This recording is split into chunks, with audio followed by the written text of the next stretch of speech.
बिस्मिल्लाहिर्रहमानिर्रहीम। अस्सलाम वालेकुम।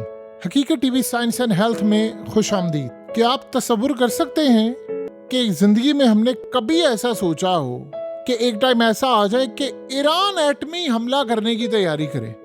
कभी आपने ज़िंदगी में ऐसा सोचा है? अब बिल्कुल सूरत हाल वही आ रही है जो हकीकत टीवी ने आपको बताया था, और अल्फाज भी एग्जैक्टली वही हैं। ये आपकी स्क्रीन पर जो जनाब आ रहे हैं, ये जानते हैं कौन है? ये ईरान की strategic council on foreign relations, उसके हेड हैं डॉक्टर कमाल खराजी। ये आप समझ लीजिए कि जो पॉलिसी बनती है ईरान की, उसको बनाने में इनका किरदार भी होता है और उसको बताने में भी।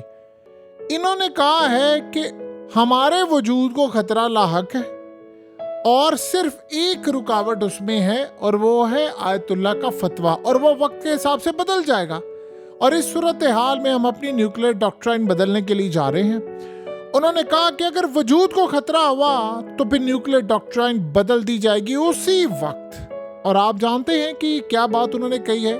नेतन्याहू ने कल धमकी दी है और उसे तकरीर के दौरान कहा है कि हमारा मेन टारगेट जो है वो ईरान की न्यूक्लियर फैसिलिटीज है, उसको हमने एटमी ताकत नहीं बनने देना। इन्हें इसका साफ मतलब है कि उसने बड़ा क्लियरली बता दिया है कि हम हमला करने के लिए जा रहे हैं और हमने ईरान का न्यूक्लियर प्रोग्राम उड़ा देना है। उसके बाद फिर ईरान को हम जिंदा सलामत नहीं छोड़ेंगे। अब सीन क्या हुआ है? सीन ये हुआ है कि ईरान इस वक्त एटमी ताकत ऑलमोस्ट बना हुआ है।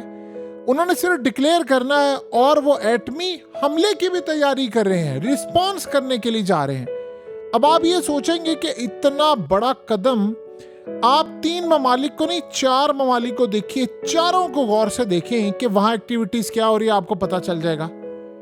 रूस ने न्यूक्लियर ड्रिल कर ली है एटमी हमला मारने के लिए, और उन्होंने अपने उन मिसाइलों के थ्रू जिसने वॉरहेड लेकर जाना है, समंदर से, फिजा से और लैंड से हमला करने की पूरी यानी ड्रिलिंग एक्सरसाइज मशकें कर ली।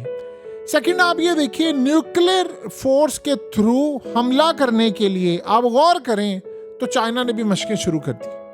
2 ममालिक, दोनों न्यूक्लियर। तीसरा मुल्क आप देखें, नॉर्थ कोरिया ने अमेरिका पर एटमी हमला करने के लिए तैयारी शुरू कर दी। अब चौथा मुल्क देखें, ईरान।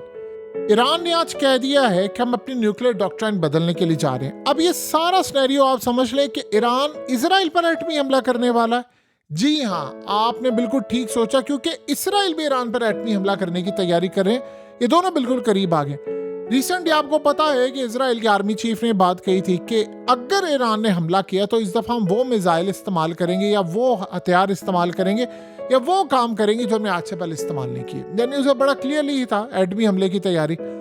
हुआ ये है कि आयतुल्ला अली खामनाई ने ऑर्डर जारी कर दिए हैं, बिल्कुल हमला तैयार है। ये नहीं पता कि होगा कब, ईरान किसी को बता भी नहीं रहा, सिर्फ रूस को पता है, चाइना को पता है, और ईरान के अंदर भी सिर्फ चंद लोगों को पता है। उसकी डेट को फ्लेक्सिबल रखा हुआ है, ये बात ज़हन में रखिएगा, फ्लेक्सिबल बिल्कुल रखा हुआ है कि हो सकता है कि 2-3 डेट्स बताई जाए तमाम लोगों को, सिर्फ 2-3 लोगों को टॉप के बताया जाए और वो हमला कर दें। उसमें रूस को और चाइना को सिर्फ ऑन बोर्ड लिया गया है, क्योंकि ईरान के अंदर से खबर निकल के बाहर जब जाती है तो मामला काफ़ी हद तक ख़राब होते हैं। अब ये प्लान क्या कर रहे हैं? इजराइल प्रीएम्प्टिव स्ट्राइक भी कर सकता है, इन पर हमला कर सकता है, और उसने प्लान ये किया है, अभी तक जो डिस्कशन ये चल रही है कि गालिबन इजराइल एक ऐसी एक्टिविटी कर सकता है कि ईरान के हमले से पहले ही जाकर वो इनकी न्यूक्लियर फैसिलिटीज को दोबारा तबाह कर दें। आयतुल्ला असल में बार बार इसलिए हमला करने जा रहे हैं कि इजराइल ने जो हमला किया था वो असल में ईरान की न्यूक्लियर फैसिलिटीज को तबाह करने के लिए आया था। ये आप ज़हन में रखिएगा। वो हमला ऐसा नहीं था कि उस हमले के अंदर उन्होंने बस हल्का सा हमला किया, वो ईरान का एटमी प्रोग्राम तबाह करने आया था, वो बच गए हैं। सो इस सूरत हाल में आयतुल्ला समझते हैं कि अब सबक ऐसा सिखाया जाए कि मामला काफ़ी हद तक बेहतर हो। आपको कहा था हकीकत टीवी ने कि सिर्फ एक फतवा है, ये फतवा रिवर्स होने में कोई टाइम नहीं लगेगा। फतवा अपने आपने वक्त के हिसाब से देना होता, चीज़ें बदलती, आपका फतवा भी बदल जाता है।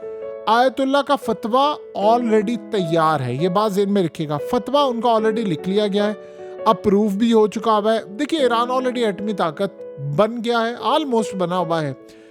तो अगर खुदा ना खास्ता कोई ऐसी सूरत हाल पेश आती है कि बड़ी जंग लग जाती है या ईरान की सुप्रीम लीडर को मारने की तैयारी होती है, तो आपके सामने अचानक से फतवा सामने आ जाएगा कि आयतुल्ला अपनी ज़िंदगी के अंदर ही फतवा दे गए थे कि जी ये डॉक्ट्रिन बदल गई, लिहाजा इस सूरत हाल में हम एटमी ताकत बन रहे हैं। और इसमें रूस को भी ऑन बोर्ड लिया है, चाइना को भी। ये सारे एटमी ताकतों की यानी एक जो गठजोड़ है वो सामने आया, और वो हमला करने की जो मशकें कर रहे हैं या ड्रिल कर रहे हैं, ये बेवकूफ़ नहीं है। और ये बात आप ज़हन में रखिएगा, मुस्तकबिल के अंदर अमेरिका के खिलाफ जो भी महाज बनेगा उसमें आपको रूस के साथ और चाइना के साथ, इवन ईरान के साथ आपको इंडिया नजर आएगा। अभी आपको शायद नजर नहीं आएगा, आप थोड़ा इंतजार करें चीजें कैसे बदलती, क्योंकि अमेरिका ने इंडिया पर पाबंदियां लगानी शुरू कर दी। इंडिया ने रिवर्ट बैक करना है, क्योंकि वो इनको सजा देना चाहते हैं ब्रिक्स की वजह से, रूस के पास जाने की वजह से काफी सारे मामला थे। अब इसराइल असल में तैयारी कर रहा है दो चीजों की, स्ट्राइक की भी और न्यूक्लियर फैसिलिटीज तबाह करने की भी, और एटमी हमला करने की भी। ये तीनों तैयारी वो कर रहे हैं। आपको पता है कि देखिए, आप किसी के मुल्क का न्यूक्लियर प्रोग्राम तबाह करेंगे, अगला आपको छोड़ेगा? आपको क्या लगता है डिमोना को हिट नहीं करेंगे? इस वक्त जो ईरान हमला करने के लिए जा रहा है वो डिमोना के अलावा सारी चीजों को उड़ाने के लिए जा रहा है। सो ईरान ने असल में पूरी तैयारी की है। देखिए, रूस और चाइना इस वक्त अंदर खाते अपने सिस्टम देकर सारे इनकी न्यूक्लियर फैसिलिटीज बचाने के लिए आ गया, और आपने देखा किरदार अदा किया था इजराइल के हमले के अंदर, और बहुत सारी चीजें उसका फायदा भी हमें नजर आए, इसमें कोई दो राय नहीं है। सो अब जो सूरत हाल पैदा हो रही है वो ईरान भी हमला करने के लिए तैयार है। ईरान लेकिन करने जा रहा है एटमी हमला, और ये एटमी हमला होगा इजराइल के जवाब में। अगर इसराइल ने कोई न्यूक्लियर फैसिलिटीज तबाह करने की कोशिश की तो ईरान को लगेगा उसके वजूद को खतरा है, वो हमला कर देंगे। और इस सारी सूरत हाल के अंदर इन्फॉर्म कर दिया गया है बाकी तमाम ममालिक को, कतर को भी इन्फॉर्म कर दिया है। आज इसराइल ने, आपको पता है, उनके बहुत सारे एक्सपर्ट जो हैं वो कतर के खिलाफ भी खड़े हो गए हैं कि कतर को वो कह रहे हैं कि कतर से कोई मेडिएशन का रोल की उम्मीद ना की जाए, ये असल में एक हमास है, हमास 2.0 है, और ये फलाना ऐसे है। अब मिडिल ईस्ट के अंदर भी ये डिवीजन की कोशिश कर रहे हैं। इसके अलावा रीजन के अंदर भी पूरी तरह अब स्टेज सजने जा रहा है, आधे लोग इधर है आधे उधर है। सो इस सारी सूरत हाल के अंदर आपको एक बात बड़ी क्लियर नजर आ रही है कि ये जंग अब ज्यादा दूर नहीं है, और सारे इस वक्त एटमी हमलों की तैयारियां कर रहे हैं। ये आप ज़हन में रखिएगा कि इस वक्त न्यूक्लियर ड्रिल्स चल रही हैं, इस वक्त न्यूक्लियर हमलों की तैयारियां हो रही हैं, सारा मामला इस तरफ हो रहा है। और आपको अगर इजराइल का हमला अगर आज कामयाब हो जाता तो आपको हो सकता है आज ही ईरान डिक्लेयर करके दिखाता। रही बात देखिए पाबंदियों की, तो पाबंदियों को तो वैसे ही बहा दिया है। आप एक बात ज़हन में रखिएगा, पाबंदियों की कतन कोई परवाह नहीं है। देखिए, ट्रंप आ रहा है उधर से, अगर ट्रंप का रास्ता अमेरिका की स्टैब्लिशमेंट ने रोका तो अमेरिका खुद एक खाना जंगी की तरफ चला जाएगा। तो ये बात करने की कोई यानी ऐसी सूरत हाल नहीं है कि वो दूसरे ममालिक को तबाह करे, उसको खुद नहीं होगा, खुद ही वो तबाही की तरफ चला जाएगा।